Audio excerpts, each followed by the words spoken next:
बिस्मिल्लाहिर्रहमानिर्रहीम। अस्सलाम वालेकुम नाज़रीन, मैं हूँ आसमा शराजी। प्रोग्राम है फ़ैसला आपका। क्या हंगामा खेज़ी है इस वक्त इस्लामाबाद में। कल भी हमने इसी पे बात की थी, इस वक्त भी इसी पे बात कर रहे हैं। कोई कहीं से बयान दे रहा है, कोई और बयान दे रहा है, और एक अजीब सी सूरत हाल है जो कि अक्सर औक़ात इस्लामाबाद का ख़ासा बनती है।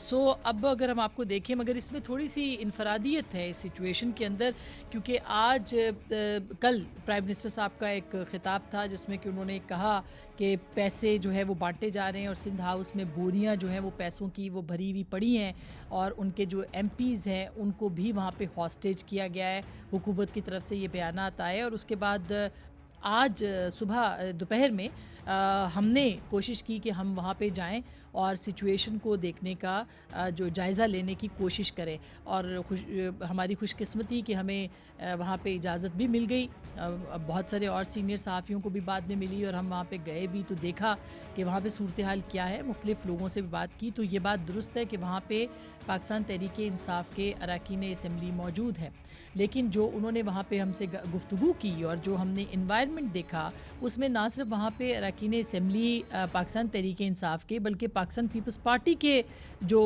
MNAs और ख़वातीन MNAs थी, वो भी वहाँ पे मौजूद थी। और उन्होंने कहा है कि एक ऐसी इन्वायरमेंट बना दी गई है कि जिसमें कि हमें पार्लियामेंट लॉजेस में, जो कि एक पूरे मतलब एक पूरी रिहाइशगाह दी गई है हुकूमत की तरफ से अरकान असम्बली और सेनेट को, वहाँ पर वो इनसिक्योर फ़ील कर रहे थे, वो गैर महफूज फ़ील कर रहे थे। इसकी वजह से उन्होंने सिंध हुकूमत से सिक्योरिटी मांगी।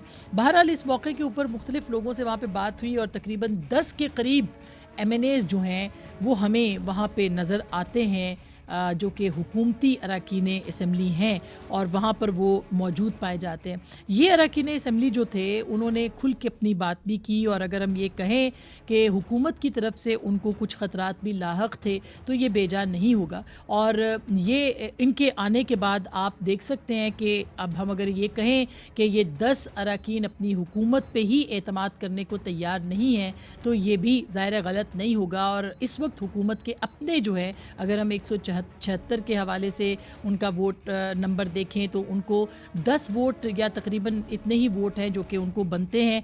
और अगर 10 को इनको काउंट किया जाए कि अगर वो हुकूमत के ख़िलाफ़ जाते हैं, तो ज़ाहिर है कि ऐसे लगता है कि हुकूमत अपना एतमाद खो चुकी है। कल तक इत्तेहादियों की बात भी हो रही थी और इत्तेहादियों के हवाले से मामलात भी सामने आ रहे थे, लेकिन अब ऐसा लग रहा है कि हुकूमत के अंदर ही टूट फूट हो गई। और हमारी इत्तला है कि एक ग्रुप जो है वो जल्द ही इमर्ज हो सकता है, जिसको कि फॉरवर्ड ब्लॉक कहा जा सकता है, और उसका पार्लिमानी रहनुमा भी शायद सामने आ जाएगा। PTI डेमोक्रेट्स के नाम से या किसी और कोई नाम दे दिया जाएगा, लेकिन एक फॉरवर्ड ब्लॉक बनने को तैयार है। जो लोग वहाँ पे मौजूद थे उसमें राजा रियाज़, नवाब शेर वसीर, रियाज़ मज़ारी, राना कासिम नून, अहमद हसन डहर, वजीहा कमर, बासित बुखारी, रमेश कुमार, नुज़हत पठान और नूर आलम ख़ान वहाँ पे मौजूद थे। ये तमाम की तादाद 10 बनती है जो कि नज़र आए, और बहुत सारे लोगों का नूर आलम साहब ने कहा कि और भी लोग मौजूद हैं। सो क्या कहा उस वक्त नूर आलम ख़ान साहब ने, जो पैसों का इल्ज़ाम वज़ीर आज़म की तरफ से और हुकूमत की तरफ से लगाया गया, हमने उनसे पूछा, ज़रा थोड़ा सा आपको दिखाना चाहते हैं कि वो क्या कहते हैं पैसों के इल्ज़ाम के हवाले से और दीगर मामलात के हवाले से। ज़रा सुनिएगा। इमरान खान साहब वो हुजूर सल्लल्लाहु अलैहि वसल्लम का उम्मत ही नहीं है जो कि पैसा लेकर वोट बेचेगा। तो ये आप मेहरबानी फरमा कर जरा यहाँ पे सोचिएगा, क्या हम वही नहीं है जिन्होंने इमरान खान को वजीर आज़म बनाया था? उस वक्त हम सही थे, इस वक्त हम बिकाऊ माल हो गए। हम मैच फिक्सिंग वाले नहीं हैं, हम जुए मुए वाले नहीं हैं। 100 मरतबा लख लानत हो ऐसे सीट पे जहाँ पे ऐसे लोग, और पता नहीं किस तरीके के लोग आ गए हैं आजकल पार्लियामेंट, जिसको आवाम का ना तो पता है, ना फोर्सफुली रखा गया है, ना तो किसी ने पैसे दिए। हर एक अपनी मर्जी से, अपने दिल से वो कर रहा है। जो कॉन्स्टिट्यूशन में हमारा हक है वो हम करेंगे। माइंडेड लोग अल्लाह के फजल करम से इतने हैं ना जी, ये 10-12 लोगों का ये वैसे ही गप लगा रहे हैं। लेट्स से मैं वोट अगेंस्ट जाता हूँ तो मुझे 63A का पता है, मैं वैसे वो सीट ऑटोमेटिकली फिर वो हो जाएगी। तो आप क्यों फिक्र करते हैं? मैं कॉन्स्टिट्यूशन को मानता हूँ। अगर मैं गया ये बहुत वाज़ेह लफ्ज़ों में उन्होंने कहा और याद रहे कि पीपल्स पार्टी से इनका ताल्लुक़ था नूर आलम खान साहब का और फिर इनके गले में एक मफलर भी डाला था पाकिस्तान तहरीक इंसाफ का जनाब इमरान खान साहब ने और इन्होंने पाकिस्तान पीपल्स पार्टी छोड़ के इलेक्शन के मौके के ऊपर अपनी पाकिस्तान तहरीक इंसाफ को ज्वाइन भी किया था। तो वो ये कह रहे थे कि पहले ये चीज़ अगर गलत थी तो आज ये चीज़ कैसे सही थी तो आज कैसे गलत हो गई। इसके साथ साथ कुछ ख़वातीन MNAs से भी हमने बात की जिनको के डराया और धमकाया गया और ये बहुत ही ख़तरनाक बात है। उन ख़वातीन MNAs ने क्या कहा ज़रा वो भी सुन लीजिए। पार्लियामेंट लॉजिस पे हमला हुआ और ना सिर्फ ये बल्कि प्राइम मिनिस्टर ने जो थ्रेट दी उसके अलावा कुछ मशकूक लोग जो है वहाँ घूमते नजर आ रहे हैं। तो CM सिंध से चेयरमैन बिलावल साहब से अपील करते हैं हमें सिक्योरिटी प्रोवाइड की जाए क्योंकि हमें शक है हुकूमत जो है जिस तरह आज भी उन्होंने स्टेटमेंट दिया कि जी सिंध हाउस की हम निगरानी करेंगे, लोगों को निकालेंगे, तो हमें हम कहाँ जाएंगे। सिंध हाउस ही एक हमारे लिए वाहिद ऐसी जगह है जहाँ हम सिक्योर। मैं तो अकेली रहती हूँ तो बिल्कुल खामोशी थी, मगर 3-4 रोज से मैंने महसूस किया कि आसपास कोई लोग घूम रहे हैं। आपके आसपास लोग? हाँ पूरे। मैंने हॉस्टल में रहते थे तो आज पता नहीं सुबह से कोई मशकूक लोग वहाँ पर आए, कभी हमने नहीं देखा। वो इस्लामाबाद के पुलिस वाले थे या कोई और थे, केयर टेकर है। हमने उससे पूछा कि ये लोग कौन है, आज क्यों हमारे सूट के सामने ये घूम रहे हैं कर। उन्होंने कहा कि हम पहली दफ़ा देख रहे हैं, कभी हमारे यहाँ नहीं आए हैं, आज ही ये आए हैं। तो इसलिए हमने सिंध गवर्नमेंट से अपील की है कि हमें सिंध हाउस में अरेंजमेंट करके दें क्योंकि वहाँ पर हम सिक्योर नहीं है। बोरी कह रहे हैं, हमने तो यहाँ पर कोई थैली भी नहीं देखी है, ना कोई पैसों की ऑफर है, हम तो अपनी पार्टी के साथ हैं। तो आज सुबह ऐसा ही हुआ कि 4 बंदे ऐसे घूम रहे थे, माहौल कुछ चेंज हुआ। हमने खुद कहा कि भाई हमें सिक्योर किया जाए क्योंकि आपने देखा पार्लियामेंट लॉजिस में क्या हुआ, MNA को किस तरह उनकी टाइगर फोर्स किस तरह उनको लेकर गई। आप सोचे MNA वहाँ सेफ नहीं थे। ये सूरत हाल है। ख़वातीन MNAs ने कहा कि वो सेफ़ नहीं है, सिक्योर नहीं है। यहाँ पे नुज़रत पठान साहिबा भी हमें नज़र आई थी और उनसे भी बहुत से लोगों ने बात भी की और ऑफ द रिकॉर्ड भी बात हुई। लेकिन अब आप देखिए कि ये जो सूरत हाल बनी है इसमें अगर ख़वातीन अरकान असम्बली ये कह रही हैं और अरकान असम्बली ये कह रहे हैं कि वो महफूज नहीं है तो ज़ाहिर है कि एक सवाल बहुत अहम है। फिर वहाँ पर वज़ीर इत्तलात सिंध सईद गनी साहब भी थे, कादर पटेल साहब भी थे। तो हमने उनसे पूछा कि क्या सिंध हुकूमत वाकई बोरियाँ भर रही है, दे रही है और वो यहाँ पे क्यों मौजूद हैं। तो उन्होंने क्या कहा ज़रा वो भी सुनिएगा। सुने जो मुझे जानते हैं ना, बोरियां तो दूर की बात है, मैं तो किसी को 100 रुपये देने वाला आदमी नहीं हूँ। ये कह देना कि जी बोरियां हैं, पैसे हैं, बड़ी ज़्यादती है। जो रुकने कौमी असम्बली होते हैं उनके ऊपर बिना सोचे समझे इस किस्म के इल्ज़ाम लगाना मुनासिब नहीं है। मैं तो समझ रहा हूँ अगर कोई केस वेस कर दे प्राइम मिनिस्टर पे तो उसको लेने के देने पड़ जाएंगे। ये बड़ा मुश्किल काम होता है उसको जस्टिफाई करना, इस तरह से आप उसको करें। तहरीक एतमाद अगर नाकाम हो गई तो आप क्या करेंगे? नहीं तो फिर देख लेंगे। और हम पॉलिटिकल वर्कर हैं, हम सारे मार्शल का मुकाबला किया है। ये ज़ियाउल हक से बड़ा या मुशर्रफ से बड़ा या जाम सादिक अली से बड़ा कोई हुआ नहीं है। ये कुछ भी नहीं है, ये तो एक हादसाती आदमी है, उसको लाकर बैठा दिया गया है जो वो करता रहता है। इसको क्या पता पॉलिटिक्स क्या है। और हम इन सारे जितने मैंने आपके रिजीम्स की बात की, इन सबसे स्ट्रगल करते हुए हम आए, तो हम इससे डरते नहीं है।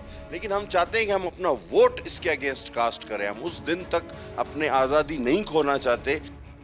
हुकूमती रुकन रमेश कुमार साहब ने यह दावा किया कि 3 वफाकी वज़रा इस वक्त जो हैं वो रिज़ाइन कर चुके हैं और फिर थोड़ी देर के बाद ये भी इत्तला मिली कि मुनस इलाही साहब जो कि आबी वसाइल के वफाकी वज़ीर हैं और पाकिस्तान मुस्लिम लीग कायद आज़म से उनका ताल्लुक़ है, वो अचानक लंदन रवाना हो गए और उन्होंने ये हमसे भी बात की और ये कहा कि वो अपने निजी दौरे के ऊपर वहाँ पर गए हैं। लेकिन ऐसे मौके के ऊपर जबकि पाकिस्तान के अंदर हालात ऐसे हैं और 21 तारीख को कहा जा रहा है कि कौमी असम्बली का इजलास भी बुलाया जाएगा, उनका जाना जाहिर है कि किसी खबर से कम नहीं है।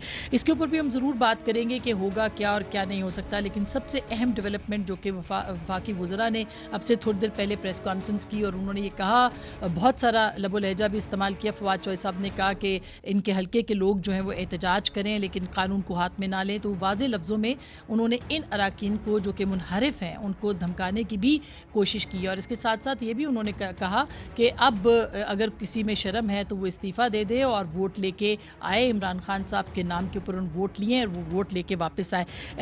इलेक्शन कमीशन ऑफ पाकिस्तान ने इस पूरी सूरत हाल में खुद ही एक अलामिया जारी कर दिया है और उसमें उन्होंने बहुत अहम बातें की हैं। उन्होंने ये कहा है कि इलेक्शन कमीशन को हरफ तनकीद बनाया जा रहा है। वज़ीर आज़म के खिलाफ अदम एतमाद की तहरीक और उससे मुतल्लिका मेंबरान पार्लियामेंट की मुबैना फ्लोर क्रॉसिंग के सिलसिले में इलेक्शन कमीशन कोई अमली कदम नहीं उठा रहा। चूँकि ये तमाम बयानात नेशनल मीडिया के ऊपर चल रहे हैं, लिहाजा इलेक्शन कमीशन के लिए ज़रूरी है कि वो अपनी आइनी और कानूनी वजाहत पेश करे। और उस पर उन्होंने बहुत डिटेल में लिखा है, उसको मुख्तसर करके मैं आपके सामने रखती हूँ कि ये भी कहा कि जो एनराफ करेगा, एनराफ के ऐलान से पहले पार्टी सरबराह मुतल्लिका मेंबर को सुनने का मौका देगा। उसके बाद प्रिजाइडिंग ऑफिसर स्पीकर कौमी असम्बली 2 दिन के अंदर एनराफ से मुतालिक डेक्लेरेशन चीफ इलेक्शन कमिश्नर को भिजवाएगा। 2 दिन के अंदर ऐसा नहीं हुआ तो ये समझा जाएगा कि एनराफ का डेक्लेरेशन चीफ इलेक्शन कमीशन को मौसूल हो चुका है। चीफ इलेक्शन कमीशन डिक्लेरेशन को कमीशन के सामने पेश करेगा, जिस पर इलेक्शन कमीशन 30 यौम के अंदर अय्याम के अंदर जो है वो फैसला करेगा। इलेक्शन कमीशन का किरदार मेंबर पार्लियामेंट के एनराफ, पार्टी के सरबराह के डेक्लेरेशन और स्पीकर की तरफ से डेक्लेरेशन इलेक्शन कमीशन को मौसूल होने के बाद शुरू होगा। सो अभी इसके अंदर भी उन्होंने अपनी वजाहत पेश की है कि जो पहले आप अगर नाअहल किसी को वोट के इस्तेमाल से पहले नाअहल करने की कोशिश करते हैं तो आइन और कानून उसके बारे में बहुत वाज़ेह है कि प्रिजाइडिंग ऑफिसर यानी स्पीकर रेफरेंस भेजेगा और वो भी तब भेजेगा जब शो कॉज पार्टी सरबराह देगा और उस मेंबर को सुनेगा। और ये पूरा प्रोसेस जो है करने के बाद इलेक्शन कमीशन इंटरवीन कर सकता है। सो ये कानूनी पोजीशन है। अब वज़ीर दाखिला ने गवर्नर राज लगाने का मुतालबा कर दिया है थोड़ी देर पहले, जो कि 18वीं तरमीम के बाद पार्लियामेंट से पूछना पड़ेगा उस गवर्नर राज के लिए भी। बहरहाल बहुत सारी सूरत हाल आपके सामने है, लेकिन कल पाकिस्तान मुस्लिम लीग कायदे आज़म के जो सरबराह हैं, पार्लिमानी रहनुमा हैं जनाब परवेज़ चौधरी साहब, उनका परवेज़ इलाही साहब, उनका भी स्टेटमेंट आपने देखा। 2 दिन से वो मुख्तलिफ टेलीविज़न चैनल्स पे भी आए और उन्होंने बहुत वाज़ेह अंदाज में अपना मौक़िफ़ बताया। उनके 5 अरकान हैं वो इत्तेहादी हैं और इसी तरह से MKM के बारे में भी बहुत सारी खबरें हैं जो कि गर्दिश में हैं कि उनकी बातचीत हुई अपोजिशन से, ज़ाहिर है उन्होंने मुलाकात की, शायद कोई किसी न किसी नतीजे पे वो पहुंच रहे हैं या पहुंच चुके हैं, लेकिन उनका क्या मौक़िफ़ है और इत्तेहादी कहाँ खड़े हैं, क्योंकि सबकी मुशावरत के साथ मामला आगे बढ़ेंगे। हमने आज इसी सिलसिले में दावत दी है deputy convener, senior deputy convener जनाब आमिर खान साहब को, मुत्तहिदा कौमी मूवमेंट के, जो कि तमाम इजलासों में यहाँ पे मौजूद थे। उनसे हम बात करते हैं। अस्सलाम वालेकुम खान साहब। जी वालेकुम सलाम, आसमा खैरियत से हैं? जी बिल्कुल, बहुत बहुत शुक्रिया आपने हमें वक्त दिया। आमिर खान साहब, सूरत हाल तो काफ़ी गंभीर है और आपको लगता है कि हुकूमत के अपने अंदर से इस वक्त जो है वो अरकान टूट चुके हैं और यकसर सूरत हाल बदल गई है? बहुत शुक्रिया आसमा। देखें, सियासी सूरत हाल आपके सामने है और तमाम पार्टीज़ एक दूसरे के साथ मुलाकातें कर रही हैं, मशावरत हो रही है और MQM भी उसमें मशावरत का हिस्सा है। जहाँ तक ताल्लुक़ है कि PTI के कुछ उनके अरकान टूट गए हैं या अलग हो गए हैं, ये सारी ख़बरें हम टेलीविज़न के ऊपर देख रहे हैं और मीडिया के ऊपर हमें सब नज़र आ रहा है। MQM का इससे कोई ताल्लुक़ नहीं है कि PTI के कितने अरकान टूटे हैं या नहीं टूटे हैं। MQM एक अलग सियासी तंजीम है। PTI की हुकूमत की इत्तेहादी ज़रूर है, लेकिन फ़ैसला करने में हम आज़ाद हैं। जो भी फ़ैसला करेंगे हम उसमें आज़ाद होंगे और साथ साथ में ये भी है कि जो इत्तेहादी पार्टियां हैं जिसमें बाप पार्टी है और मुस्लिम लीग काफ है, वो मुस्लिम लीग काफ के साथ भी हमारी मशावरत है। वो अपने मामलात को अपनी सतह पर देख रहे हैं और MKM अपने मामलात को अपनी जगह पर देख रही है और हम अपना फ़ैसला खुद करेंगे। मशावरत ज़रूर होगी लेकिन MKM अपना फ़ैसला खुद करेगी। जहाँ तक ताल्लुक़ है नो कॉन्फिडेंस का, तो इस वक्त सूरत हाल जो बनी हुई है उसमें एक तासुर ये जा रहा है कि हम नो कॉन्फिडेंस के ऊपर सिर्फ ये मुलाकातें कर रहे हैं। आसमा, मैं इस बात की वजाहत करना चाहूँगा कि पिछले 12-13 सालों से सिंध के अंदर जो हालात रहे हैं, पीपल्स पार्टी की हुकूमत रही है और पीपल्स पार्टी ने जिस तरह सिंध के शहरी इलाक़ों को नज़रअंदाज किया है, उनके साथ नाइंसाफ़ियाँ की हैं, उसके लिए आपने देखा था कि हमने पिछले दिनों कई दफ़ा मुज़ाहरे किए, रैलियाँ निकाली, एहतजाज किया, प्रेस कॉन्फ्रेंसेस की, सीएम हाउस पर भी हमने जाकर मुजाहरा किया, धरना भी दिया, जिसमें हमारे एक साथी की शहादत भी हुई। वहाँ पर ख़वातीन के ऊपर लाठीचार्ज हुआ, उनको मारा गया बुरी तरह से। ये सारी जद्दोजहद हम क्यों कर रहे थे? हम इसीलिए कर रहे थे कि हम सिंध के शहरी इलाकों के साथ होने वाली ज़्यादतियों का अजाला करें और उसके लिए उनको मजबूर करें कि वो ये सारी ज़्यादतियों का ख़ात्मा करें और कोई सही रास्ते का तयन करें कि इन ज़्यादतियों को किसी तरह ख़त्म किया जा सके। हम अपना एक प्रेशर बना रहे थे, हम अपना एहतजाज कर रहे थे। अब इस मौके पर आकर पीपल्स पार्टी हमसे बात करना चाहती है और वो ये चाहती है कि इन तमाम चीज़ों का अजाला किया जाए। उनकी नीयत हमारे सामने है और देखें, दिलों का हाल तो अल्लाह जानता है। और माजी में हमने MQM ने मुस्लिम लीग नून के साथ भी कई दफ़ा मुआहदे किए हैं, उनके साथ हुकूमत में शामिल भी रहे। इसी तरह पीपल्स पार्टी के साथ हम हुकूमतों में शामिल रहे, मुआहदे किए, लेकिन कभी भी उन मुआहदों की पासदारी नहीं की गई। इस वक्त भी ज़ाहिर है कि हमें यकीन नहीं आता, हमारी अवाम, हमारे कारकुनान भी ये सोचते हैं, ये कहते हैं कि इनके वादों पर कैसे एतबार किया जा सकता है। तो आसमा कोई ऐसा पैमाना तो नहीं है कि जिसमें हम उनकी नीयत को नाप सकें और उसका कोई हल निकाल बात है। सकें। ये सियासी फैसले होते हैं आमिर खान साहब, हमारे सामने वो। हाँ बिल्कुल, ये तो सियासी फैसले होते हैं और वो सियासी जो लीडरशिप है वो विजडम के साथ उसको देखती है हालात के पेश नज़र। मैं उस पर भी आऊँगी कि पीपल्स पार्टी के साथ आपकी जो अंडरस्टैंडिंग है और PMLN के साथ वो किस हद तक आगे बढ़ी है, क्योंकि कल बहुत अहम मुलाकात आपके लॉजेस पे आए थे शहबाज शरीफ साहब भी और मौलाना फजल रहमान भी। लेकिन आप ये भी बताइए कि इससे पहले आप हुकूमत के साथ भी एक मुआहदे के अंदर गए थे, तो क्या आप हुकूमत के साथ जो 3.5-4 साल का अरसा है, आपको लगा कि आपके साथ मुआहदों की पासदारी हुई, आपके जो कमिटमेंट्स थे वो पूरे किए गए, कराची के आवाम की हालत बदली, आपके वोटर आपसे क्या वो सवाल नहीं करते? यकीनन हमसे ये सवाल भी होता है कि PTI के हम इत्तेहादी रहे हैं, लेकिन मुझे ये कहने में कोई आर नहीं है कि माजी के जितने भी मुआहदे हैं, चाहे वो नून के साथ हों या पीपल्स पार्टी के साथ हों, उसमें तो सरासर हमारे साथ सख्त लफ्ज़ हो जाएगा, लेकिन हम उन मुआहदों की पासदारी नहीं की। लेकिन कम अज़ कम PTI के साथ जब हम हुकूमत में रहे हैं तो इनके इस दौर में हमारे साथ कोई ऐसी ज़्यादती नहीं हुई है। और किसी हद तक मैं कहता हूँ कि जैसे सेंसस का मामला है, हैदराबाद यूनिवर्सिटी का मामला है, या इस तरह के और दीगर इशूज़ हैं कराची के लिए तरक्याती फ़ंड के मामले में, उसमें कुछ ना कुछ पेशरफ्त ज़रूर हुई है।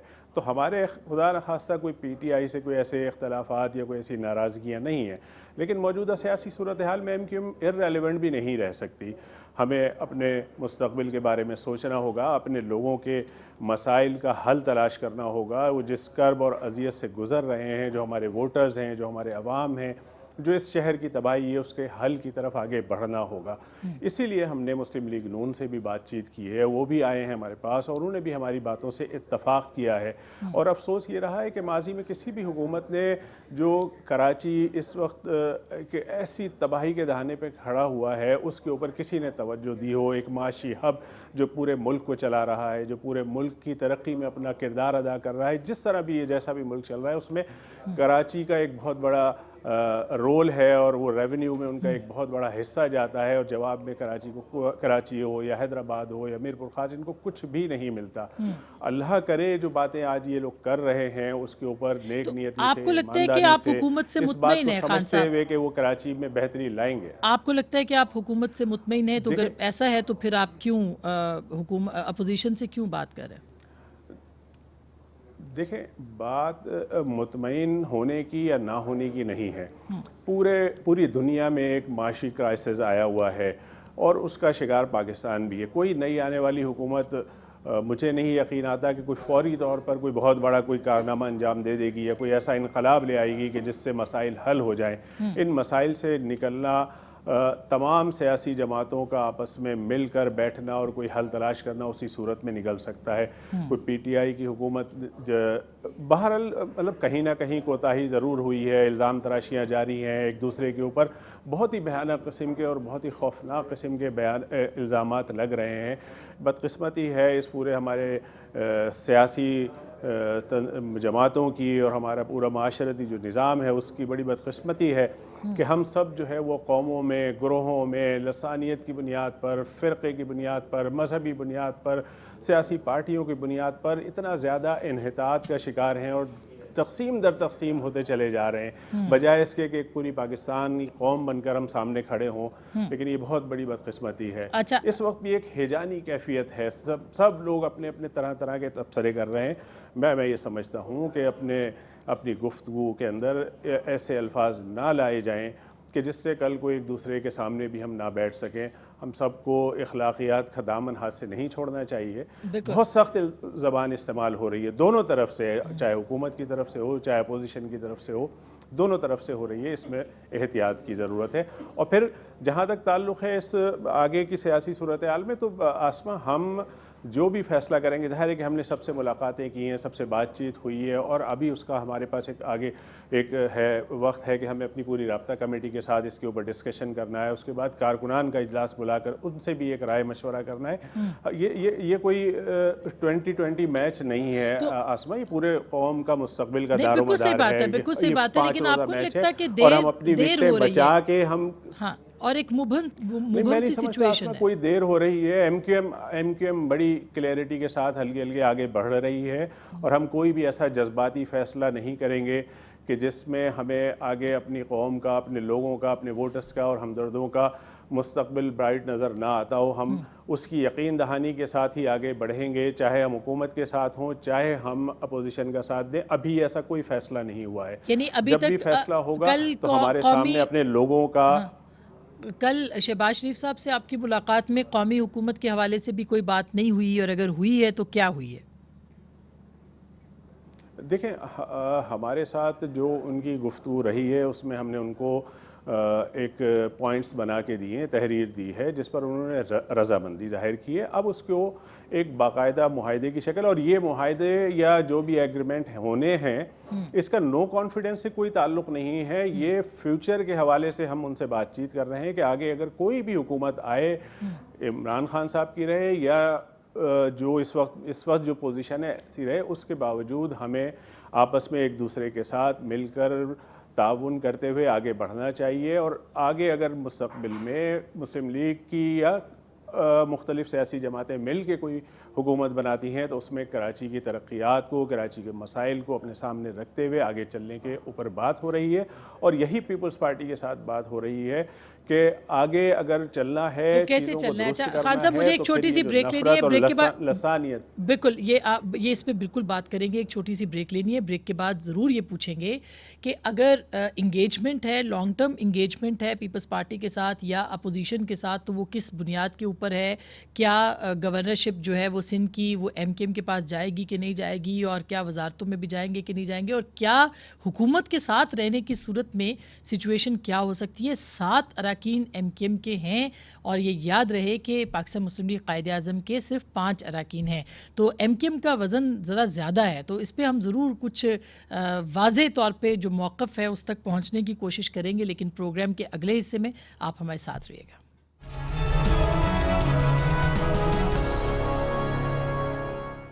वेलकम बैक नाज़रीन, एक बार फिर आपको खुश आमदीद कहते हैं। हमारे साथ सीनियर डिप्टी कन्वीनर जनाब आमिर खान साहब एमकेएम मुत्तहिदा कौमी मूवमेंट के हमारे साथ मौजूद हैं। उनसे हम खुसूसी बातचीत कर रहे हैं, और इसी दौरान हमें कुछ वक्त के लिए डॉक्टर रमेश कुमार साहब जो कि रुकने कौमी असम्बली हैं, अक़लियती रुकन हैं पाकिस्तान तहरीक इंसाफ के, उन्होंने भी हमें ज्वाइन किया है। जी रमेश कुमार साहब, आपको मेरी आवाज़ आ रही है? अच्छा, मैं ये पूछना चाह रही हूँ कि आज आपने कहा कि 3 वज़रा जो हैं वो मुस्ताफ़ी हो चुके हैं, आपकी इत्तला थी या जो भी था, तो एक तो ज़ाहिर है आप ख़ुद भी आज सिंध हाउस में मौजूद थे, तो आपको लगता है कि वो तीनों वज़रा अभी एमकेएम से तो मैं पूछ लेती हूँ, अमीनुल हक साहब का नाम भी आपने शायद दिया है, लेकिन जो 2 वज़रा और हैं, तारिक बशीर चीमा साहब, मुनस इलाही साहब, आप कन्फर्म है कि उन्होंने छोड़ दिए, रिज़ाइन कर दिए? मैंने इतादियों की बात ही नहीं की है, मैंने तीनों वज़रा पीटीआई के कहा है। अच्छा। 3 जो मिनिस्टर हैं पीटीआई के जो हैं वो पार्टी छोड़ने के लिए तैयार हो गए हैं। टोटल 33 लोग हैं, 33 जो मुख्तलिफ पॉलिटिकल पार्टीज के साथ कमिट कर चुके हैं, जिसमें से 24 यहाँ पे आज जब आप लोग आए तो मौजूद थे। बाकी 9 लोग, उसमें से 3 फेडरल मिनिस्टर भी हैं और कुछ और हैं लोग जो रमेश आने कुमार वाले साहब, हैं। आप ये मैं कह रहे हैं कि 24 जो थे वो सिंध हाउस में मौजूद थे पीटीआई के अरकान, और उसके अलावा जो है वो टोटल 33 हैं, जिसमें से 3 सिटिंग मिनिस्टर्स पाकिस्तान तहरीक इंसाफ के हैं। जी देखिए, एमक्यूएम और अपना जो क्यू है, और वहाँ पे ये अपने तौर पे डिसीजन जो करेंगे, तब उनके खुद ब खुद फेडरल मिनिस्टर जो है वो रिजाइन करेंगे। मगर मेन इशू पता है क्या? मेन इशू आसमा ये है कि इतनी ज्यादा 2002 से मैं भी इसी पॉलिटिक्स में, असेंबली का ये गाली गलौच वाला कल्चर हमने कभी नहीं देखा, किसी भी पॉलिटिकल पार्टी ने नहीं देखा। मेरी कभी कभार खालिद मकबूल सिद्दीकी साहब से डिस्कस होता है कि सारे लोग जो यहाँ पे बैठे थे कि चलो यार हम या कम से कम इतादी बने हैं, रोजाना हम नए इताद क्यों बनाए, और इस वजह से हम कोशिश करते हैं कि मुल्क को सही लेवल के ऊपर लेके जाए। मगर कभी भी उन चीजों को सही तवज्जो नहीं दी गई। बहुत ज्यादा सियासी समझ रखने वाले लोग जो है वो हमेशा दूर होते थे, और जो खुशामद वाले लोग जो है, जो बदतमीज बर्ताव होते थे। आपकी नाराजगी की वजह क्या थी पीटीआई के साथ? आप क्यों नाराज? देखिए, मैं वाहिद बंदा था और जिसने हमेशा, चाहे पॉलिटिकल पार्टी की हमारी पार्लियामेंट्री मीटिंग हो, चाहे खान साहब के साथ मीटिंग हो, हर वक्त उन चीजों को पॉइंट आउट किया कि सर ये गलत है, वो गलत है, हर टाइम पे।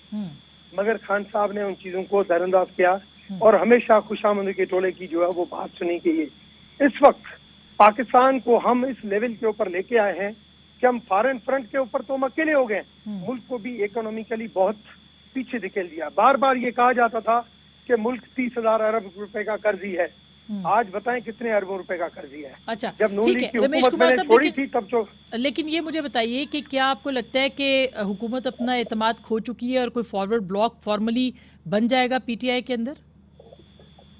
अगर यहाँ पे ग्रेसफुल तरीका होता और प्राइम मिनिस्टर अगर अपनी इज्जत समझते, और मुझे देखो, मैं जिस भी पार्टी में रहूं जिसमें साथ में खाया, मैं वहाँ पे बदतमीजी नहीं करता। मुझे आज भी खान साहब के लिए इज्जत है, मैं उसके साथ 2 दिन अच्छे मैंने गुजारे हैं। वो भी सुनता था, अमर नहीं करता था। मगर आज भी मैं समझता हूँ खान साहब के लिए अच्छा ये है ग्रेसफुल तरीके से कि रिजाइन करे कि भाई मैं मैंडेट खो चुका हूँ। ओआईसी जो है वो फुल मैंडेट के साथ प्राइम मिनिस्टर आए और ओआईसी को लीड करे।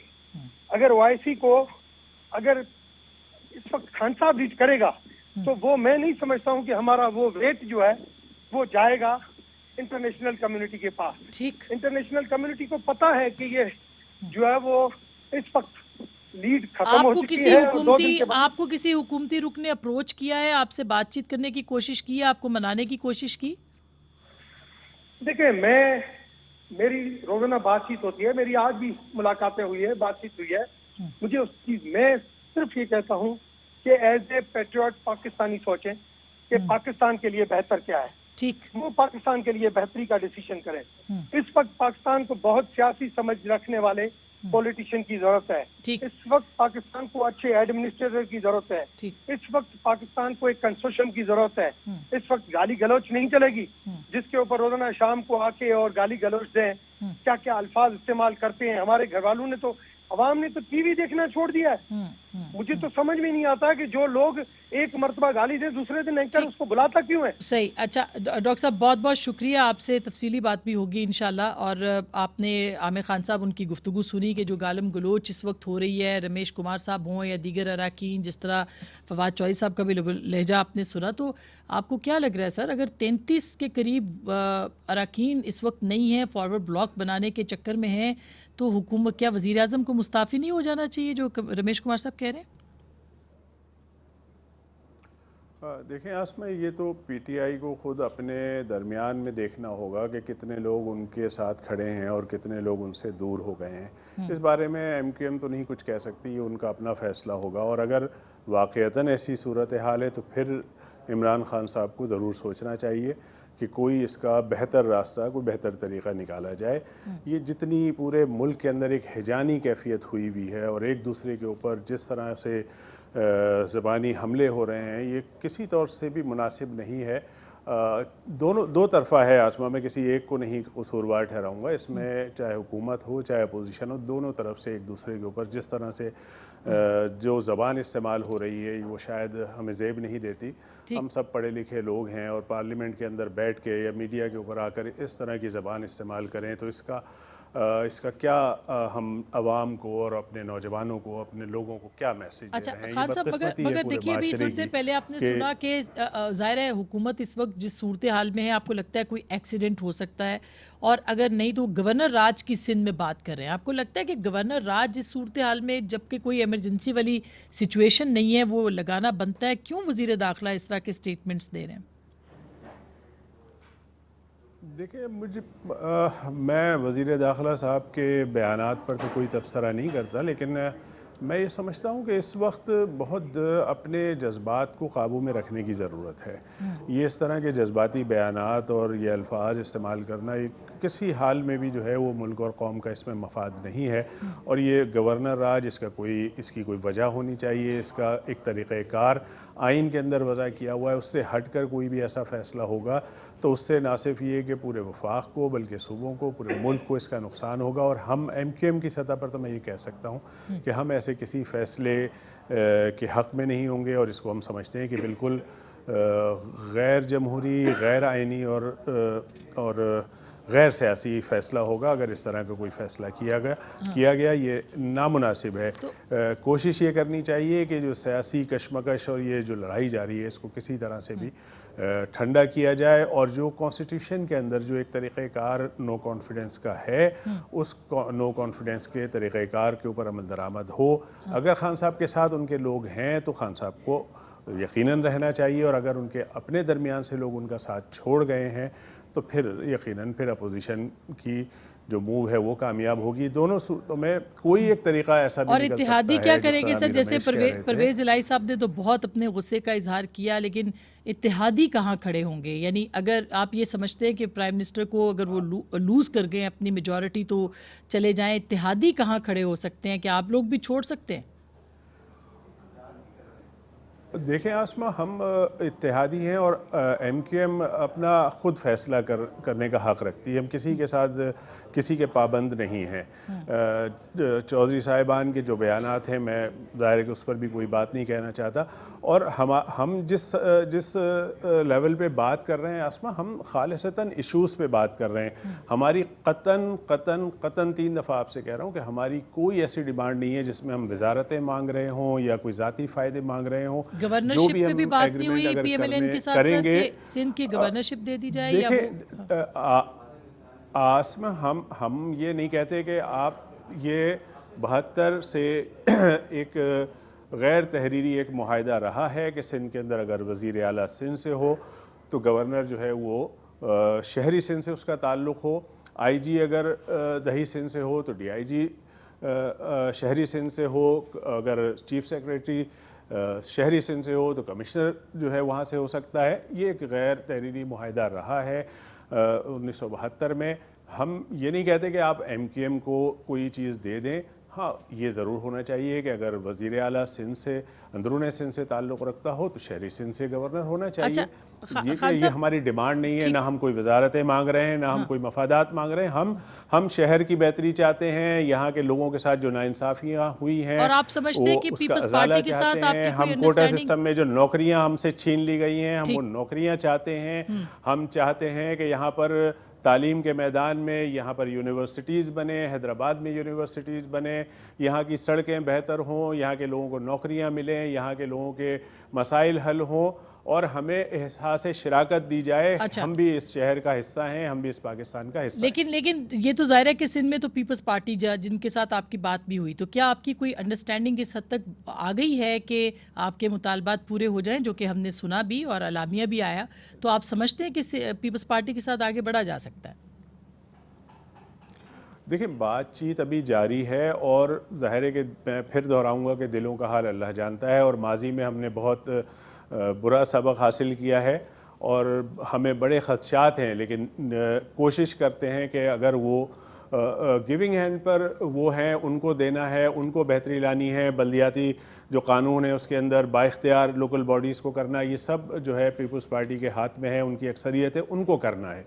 वो अगर बेहतर करेंगे, पेशरफ्त करेंगे, बिल पास कराएंगे और इख्तियारात देंगे लोकल गवर्नमेंट को, फंड्स देंगे सिंध के शहरी इलाकों को, तो यकीनन फिर उनके साथ बैठा भी जा सकता है, उनके साथ आगे भी चला जा सकता है, लेकिन अपनी अलग शनाख्त के साथ MQM अपनी जगह पर कायम और दायम रहेगी और अपनी स्ट्रगल करती रहेगी। और आइंदा भी अगर इन वादों के ऊपर अमल नहीं हुआ तो फिर इसी तरह एहतजाज करेंगे और इसी तरह उनके सामने खड़े लास्ट क्वेश्चन सर, ये कि फैसला आप कब तक कर लेंगे कि आप हुकूमत के साथ हैं या अपोजिशन के साथ हैं? आसमा, अभी ये बात मैं नहीं कह सकता। अभी देखें, हमारी मशावरत हुई है मुख्तलिफ पॉलिटिकल पार्टीज से। अभी हमें अपनी राब्ता कमेटी के अंदर इसके ऊपर मशावरत करनी है, उसके बाद कारकुनान का एक इजलास बुला के उसमें भी उनसे एक राय लेंगे और इसको हम आखिरी मराहिल तक लेके जाएंगे। ये 2020 मैच नहीं है, ये 5 रोज़ा मैच है और आखिरी विकेट तक और आखिरी लम्हे तक खेलेंगे। और कोई एक्सीडेंट हो सकता है? एक्सीडेंट होगा तो देखा जाएगा, फिर उस हिसाब से फैसले करेंगे। आसमा, दुआ यही करना चाहिए कि कोई ऐसी सूरत हाल ना हो कि जिससे मुल्क की सालमियत को, मुल्क के अंदर कोई इंतशार फैले, मुल्क के अंदर कोई ऐसी सूरत हाल हो जिसका नुकसान हो। हम सबको उससे बचना चाहिए। आमीन। बहुत बहुत शुक्रिया, thank you so much. Aamir Khan साहब हमसे खुसूसी बातचीत कर रहे थे मुत्तहिदा कौमी मूवमेंट की जो सूरत हाल है, उनकी जो पोजीशन है इस वक्त, उसके ऊपर बात कर रहे थे और बहुत तफसील से बात कर रहे थे और लॉन्ग टर्म इंगेजमेंट के हवाले से अपोजिशन के साथ और अगली जो इलेक्शंस आने वाले हैं उनके हवाले से, अपनी अलाइनमेंट्स के हवाले से भी वो बात कर रहे थे। लेकिन उन्होंने कहा कि अभी तक फ़ैसला नहीं हुआ, फ़ैसला, हतमी फ़ैसला अपनी पार्टी और कारकुनों को एतमाद में लेने के बाद ही किया जाएगा। गुफ्तगू आपने सुनी, फैसला आपका।